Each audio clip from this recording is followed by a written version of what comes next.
ये आपका कुछ जो डाउट चल रहा है इसमें ऐसी कोई ज़्यादा दिक्कत तो नहीं है, चीज सिंपल है, थोड़ा सा अपने को दिमाग लगाना पड़ेगा। देखो क्वेश्चन क्या बोलना चाह रहा है, the sum of two numbers is 462। आपको नंबर्स पता नहीं है भाई, कुछ भी नंबर हो सकता है, एक्स हो सकता है, वाई हो सकता है, दोनों का सम करेंगे। 462 आना चाहिए, क्वेश्चन की लैंग्वेज तो इतना ही बोल रही। Their highest common factor is 22। यही आपको दिमाग लगाना है, highest common factor is 22। Highest common factor का मतलब हुआ ये जो गिवन नंबर है, गिवन नंबर कितना है हमारे पास में 462, तो टोटल है गिवन नंबर्स क्या है हमारे पास एक्स और वाई, इनका जो एचसीएफ है वो 22 है। बस ध्यान करो मेरी बातें, मैंने तुम्हें बताया था एचसीएफ वो नंबर होता है जो गिवन सभी नंबर को कट कर सकता है।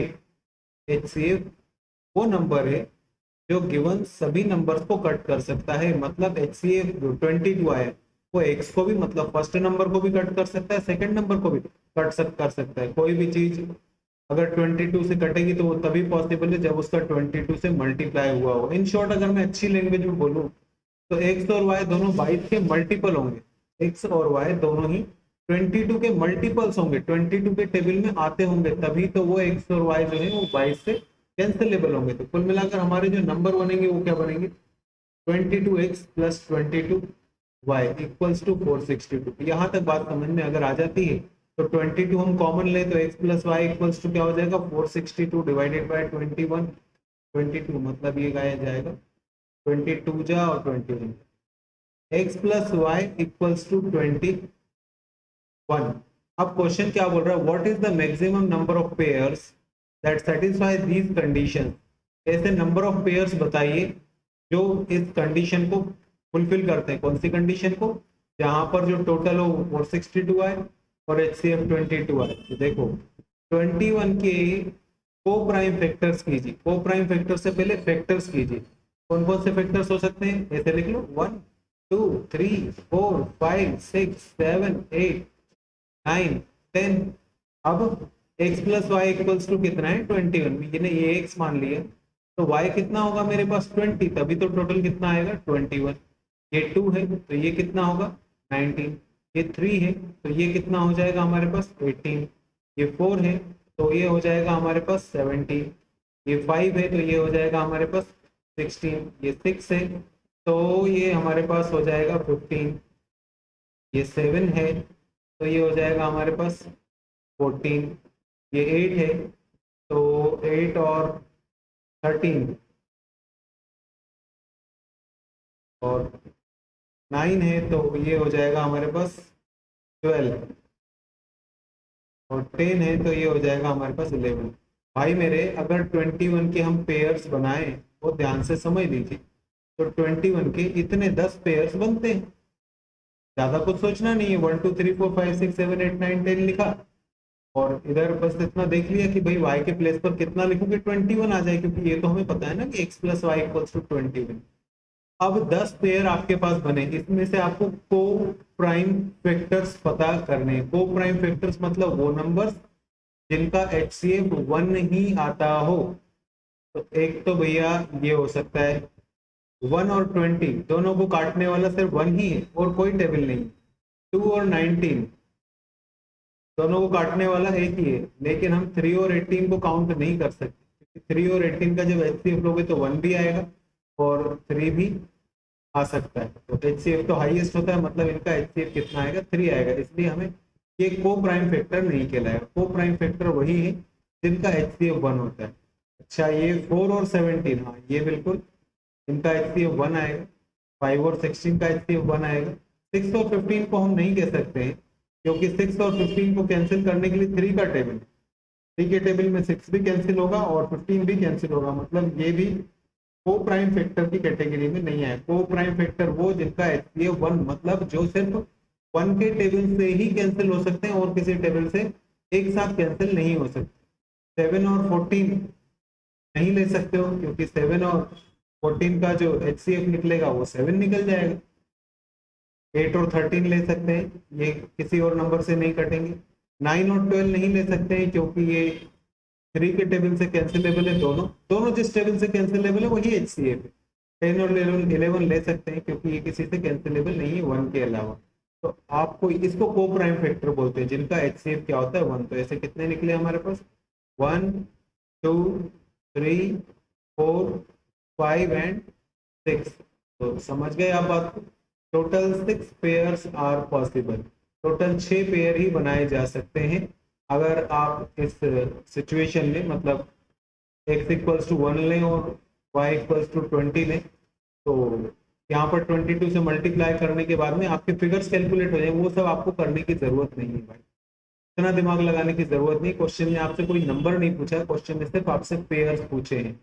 हम लोगों ने उसको सॉल्व किया, x plus y equals to 21 के को प्राइम फैक्टर्स कर लीजिए, को प्राइम फैक्टर्स ही आपका जवाब निकलेगा। और ये जो 6 जवाब है ये 6 के 6 ही इस कंडीशन को सेटिस्फाई करें। समझ गए होंगे आप बात को, क्या कहना चाह रहा हूँ। ये जो 6 पेयर है, ये 6 पेयर कौन सी कंडीशन को सेटिस्फाई करेंगे, जिनमें अगर हम वैल्यूज कैलकुलेट करें तो जो टोटल नंबर्स आएंगे उनका टोटल 462 निकलेगा और उनका HCF 22 निकलेगा। मतलब एक एग्जांपल के थ्रू समझा दूं मैं आपको कि हमने लिया है फर्स्ट वाला सिस्टम, तो हमारा 1 है, 1 को मल्टीप्लाई करिए 2 से और 20 को मल्टीप्लाई करिए 22 से, और ये जब प्लस करेंगे तो ये 462 निकलेगा। और ये जो नंबर्स आएंगे इनका अगर HCF कैलकुलेट करोगे तो 22 ही आएगा। ये जहां जहां मैंने सर्किल लगाया उनमें ही ये सिचुएशन पॉसिबल है, जो नंबर्स काट दिए गए हैं उनमें ये सिचुएशन पॉसिबल नहीं हो पाएगी। आप पूरी बात को दोबारा सुनिएगा और फिर समझने की कोशिश कीजिएगा, आ जाएगा समझ। चलिए नेक्स्ट क्वेश्चन देखिए, ये तो इजी क्वेश्चन है, इसमें कुछ मुश्किल नहीं थी। Find the greatest possible length, ये HCF भी पूछना चाह रहे हैं आपसे। Greatest possible length which can be used to measure exactly the length of 4.4 metre 95 centimetre, मतलब 495 सेंटीमीटर, 9 मीटर मतलब 900 सेंटीमीटर, 16 मीटर 65 सेंटीमीटर 1665 मीटर। मतलब एक ऐसा है, मुझे 495 मीटर लंबी कोई चीज है और 900 मीटर लंबी भी कोई ऑब्जेक्ट है और 1665 मीटर सेंटीमीटर जो भी है ऐसा कोई लंबा ऑब्जेक्ट है। मुझे इनको मेजर करने के लिए एक स्केल चाहिए, लेकिन वो स्केल ऐसी होनी चाहिए जो इनको एग्जैक्टली मेजर कर सके। एग्जैक्टली मेजर कर सकने का मतलब क्या है, का मतलब ये है कि एक मेरे पास में ये 2 मीटर लंबा टुकड़ा है और एक मेरे पास में ये 6 मीटर लंबा टुकड़ा है। मुझे एक ऐसी स्केल बताओ, ग्रेटेस्ट हाईएस्ट ऐसी लंबी से लंबी स्केल बताओ जो इन दोनों को एग्जैक्टली मेजर कर सके। वो कितनी होगी फिर, अगर मैं 2 मीटर लंबी स्केल लूँ तो इसको तो एग्जैक्टली मेजर कर ही लेगी, लेकिन वो इसको भी 3 बार में एग्जैक्टली मेजर कर लेगी, ना ज्यादा मेजरमेंट होगा ना ही कम मेजरमेंट। मैं 1 मीटर वाली लेंथ भी ले सकता हूँ, 1 मीटर वाली इसको 2 बार में काउंट कर लेगी, इसको 6 बार में। लेकिन 1 मीटर क्या हो गया, लोएस्ट फिगर, हमसे क्या पूछ रहा है, हाईएस्ट फिगर कैलकुलेट करना। डायरेक्टली वो HCF पूछना चाहता है।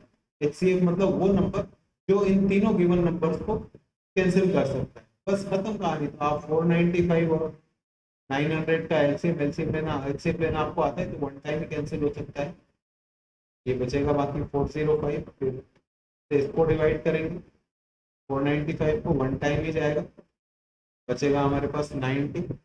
इसको डिवाइड करो 405 को, तो ये 4 टाइम ही जा सकता है, उससे ज़्यादा तो जाएगा नहीं। 9 4 जा 360, बचेगा 45। इससे इसको डिवाइड करेंगे तो पूरा कैंसिल हो जाएगा।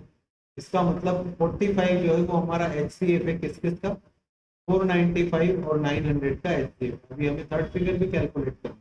थर्ड फिगर क्या था हमारा, 16 समथिंग, 45 और 1665 का HCF निकालिए।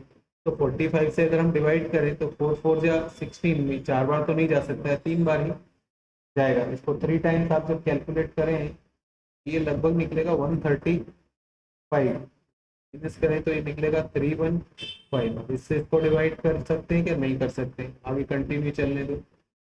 फिर 45 का टेबल पढ़े, 4 6 जा 4 7 जा 4 7 जा सकता है, 4 7 जा 315 ही होगा, ये कैंसिल हो गए सब।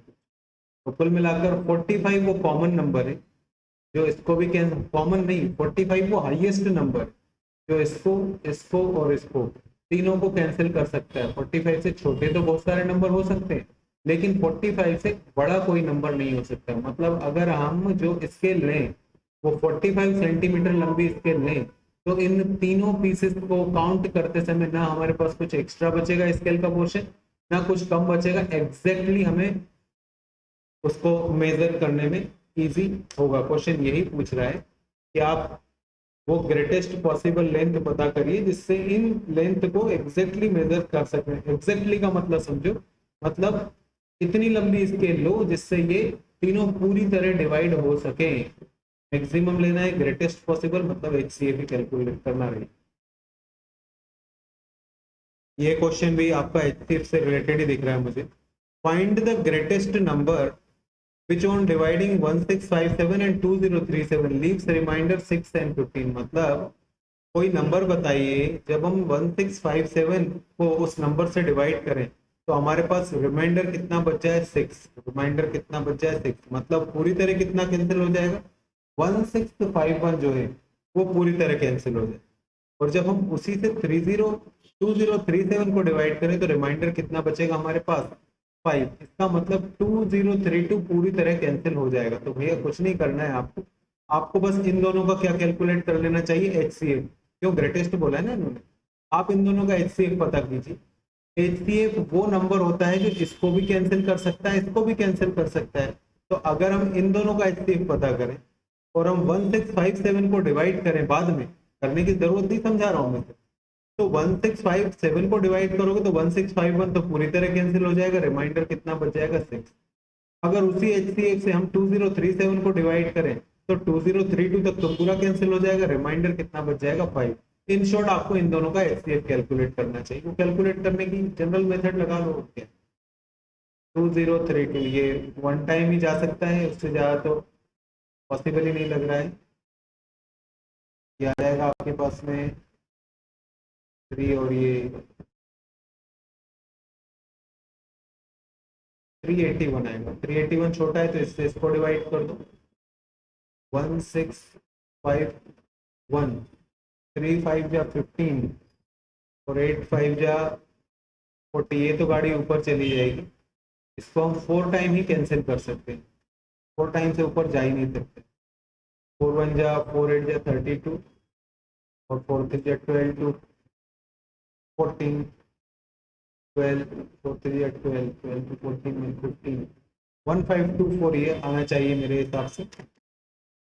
381 को अगर हम और इसमें से माइनस करें कितना निकलेगा हमारे पास, ये तो 7 आना चाहिए, ये 2 आना चाहिए और ये 1 आएगा। फिर ये स्मॉल फिगर है तो इससे इसको डिवाइड कर दीजिए 381 को, और 12 3 जा 360 और 7 3 जा 21। ये 3 टाइम पूरी तरह कैंसिल हो जाएगा।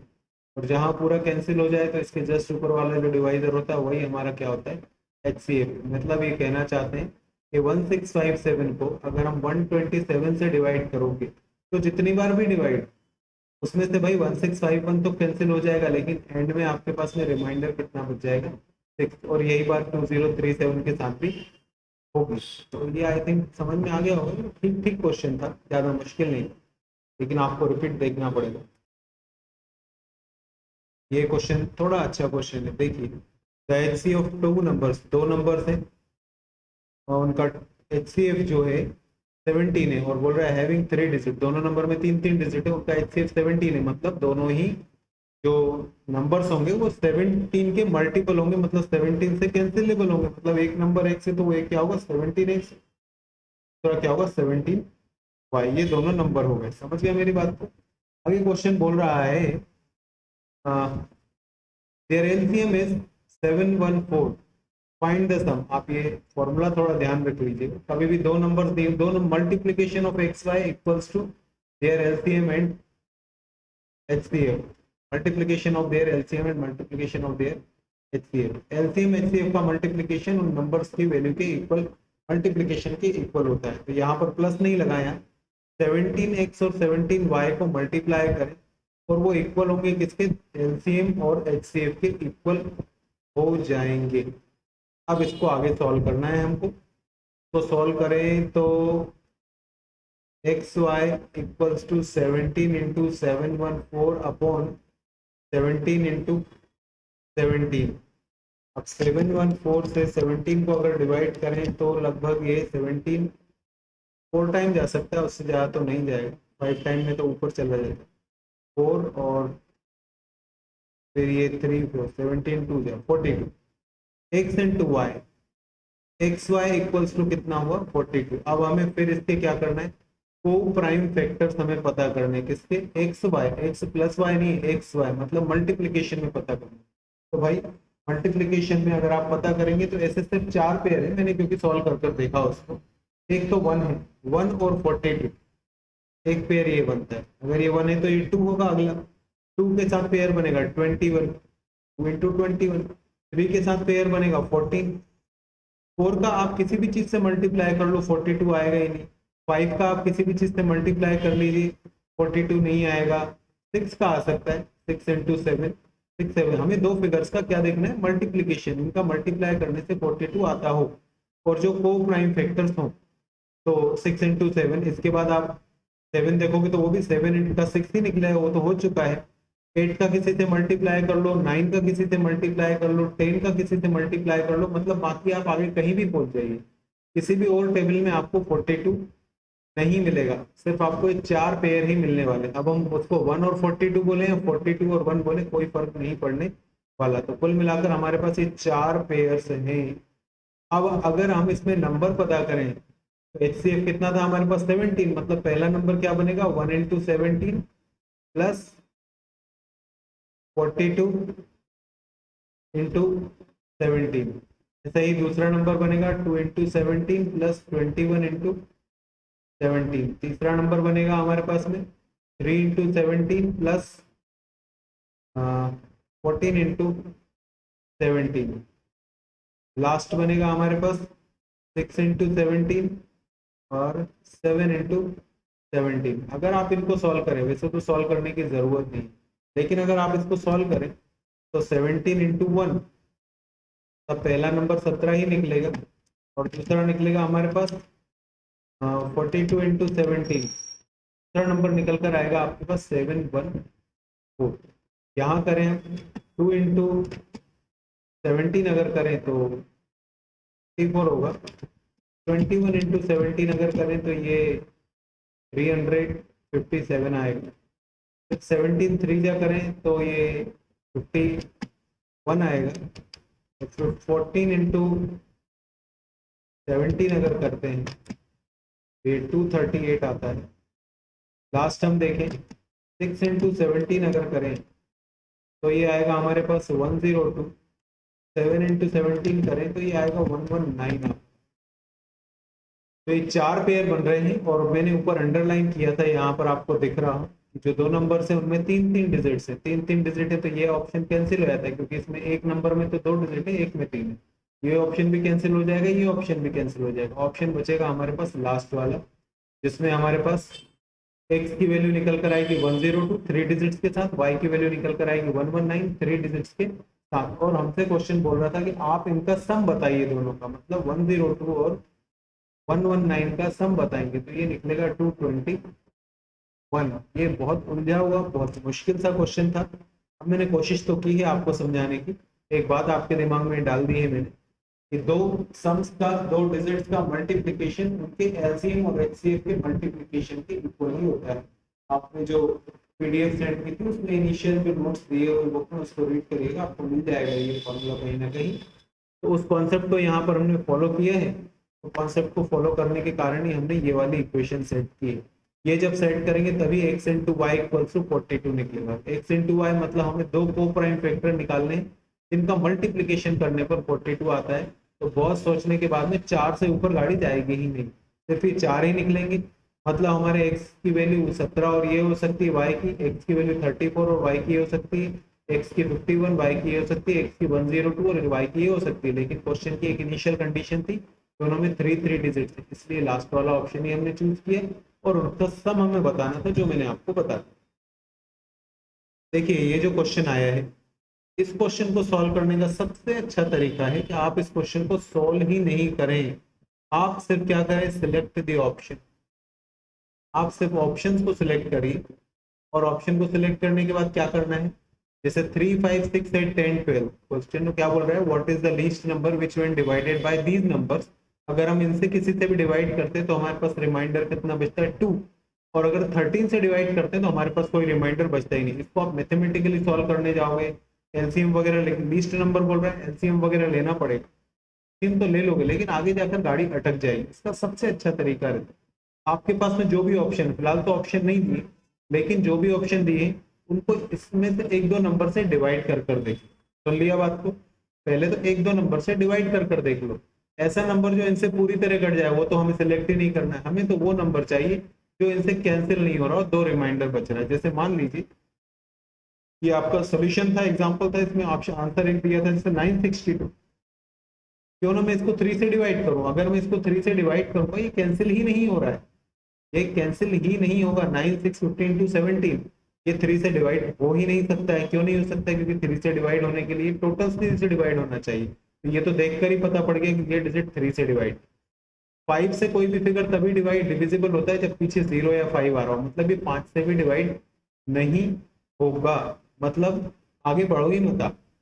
आगे 6 और 8 को भूल जाओ, 10 देख रहे हो आप, 10 से कोई भी डिजिट तभी डिवाइड हो सकता है जब पीछे 0, मतलब 962 3 से 5 से 10 से इनसे पूरी तरह डिवाइड नहीं है। तो एक बार ये चेक कर लो कि अगर डिवाइड नहीं है तो रिमाइंडर बच कितना रहा है। तो अगर मैं 3 से डिवाइड करूँ, 3 3 जा 9 बचा 6, 3 2 जा 6, बच कितना गया मेरे पास 2, जो कि छोटा है अभी कट नहीं सकता, मतलब रिमाइंडर कितना बच रहा है मेरे पास 2। इसी तरीके से जब 5 से डिवाइड करोगे तब भी आपके पास में 960 तक तो कैंसिल हो जाएगा, लेकिन तब भी रिमाइंडर आपके पास 2 बचना ही है। और 10 की सिचुएशन में भी 960 कट जाएगा लेकिन 2 बचेगा ही। अब बस 962 को आप 13 से डिवाइड कर कर देख लीजिए, क्या 13 से वो पूरी तरह कैंसिल हो रहा है। मतलब ऐसे 4 ऑप्शन रहेंगे, आपको थोड़ा सा माइंड लगाना पड़ेगा कि यार कौन सा ऑप्शन हमें सिलेक्ट करना, थोड़ा गेस कर कर माइंड लगाओगे कि यार 3 से कटने का रूल आपको पता है, 5 से कैंसिल होने का रूल पता है, 10 से रूल कटने का रूल पता है, उस हिसाब से आप चूज करिए कि कौन सा ऑप्शन हमें सिलेक्ट करना है। 13 से डिवाइड कर लोगे, 13 से डिवाइड करोगे तो ये 5 टाइम जाएगा,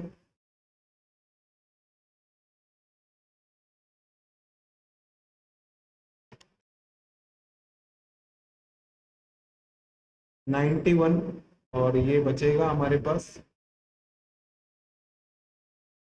तो ये जाएगा 4 टाइम 52, कहानी खत्म हो। मतलब 962 एक ऐसा आंसर दिख रहा है जिसको 13 से काटते हैं तो पूरे बार कट जाएगा, कोई रिमाइंडर नहीं बचेगा, लेकिन 3 5 6 8 से काटते हैं तो हर बार रिमाइंडर हमारे पास 2 बच रहा है। इसको आप मैथमेटिकली सॉल्व करने की गलती भी मत कीजिए, इसको आप ऑप्शन पकड़िए और ऑप्शन से सॉल्व करिएगा। अभी तो एग्जांपल्स चल रहे थे, आगे जाओगे आपको ऑप्शंस मिलेंगे, तो ऑप्शन वाले क्वेश्चन जब आएंगे तो उनको सिलेक्ट कर कर देखना, मैं जो समझाना चाह रहा हूँ वो वहां पर आप अच्छी तरीके से अप्लाई कर।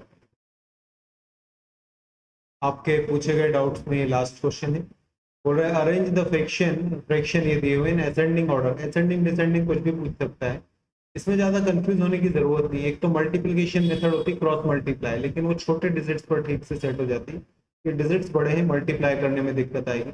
आप इसको एलसीएम मेथड से सोल्व कीजिए, एलसीएम लेना आता होगा, 18 36 45 और 60, इनका एलसीएम लीजिए, या तो बचपन वाले तरीके से लीजिए ऐसे ऐसे ऐसे ऐसे करके, या तो फिर आप कैलकुलेट करना आना चाहिए कॉमन सेंस लगाकर। तो कॉमन सेंस लगाकर अगर कैलकुलेट करें हम लोग तो इनका जो एचसीएफ आएगा वो आएगा मेरे भाई 180, 180 18 के टेबल में भी आता है, 36 45 और 60 सभी के टेबल में।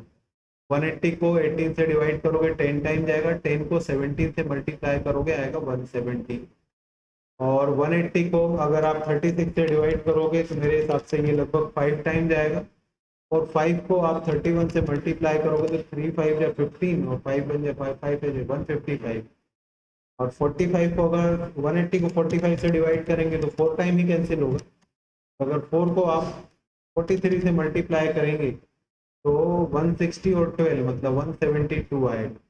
और लास्ट है अपने पास में 60 से काटोगे 3 टाइम जाएगा, 59 को 3 से मल्टीप्लाई करोगे तो 150 और 27 177 है। असेंडिंग ऑर्डर का मतलब सबसे छोटा डिजिट पहले, तब ये सबसे पहले आएगा, मतलब जस्ट ऊपर देखें 31/36 पहले आना है, उससे बड़ा है हमारे पास 170, मतलब 17/18 उससे बड़ा है, उससे ऊपर है हमारे पास 172, मतलब 43/45 उससे बड़ा है, और 59/60 सबसे ज़्यादा बड़ा होगा। ये आपका असेंडिंग ऑर्डर में सेट हो गया। इसको आप एलसीएम लेकर इजीली सॉल्व कर सकते हैं। अगर आपको एलसीएम लेना आता है तो बहुत अच्छी बात, नहीं तो ये वाला जो अपना तरीका है बचपन का 18, 36, 45 और 60 बेस्ट टेक्निक है, ये उलझाएगी नहीं आपको।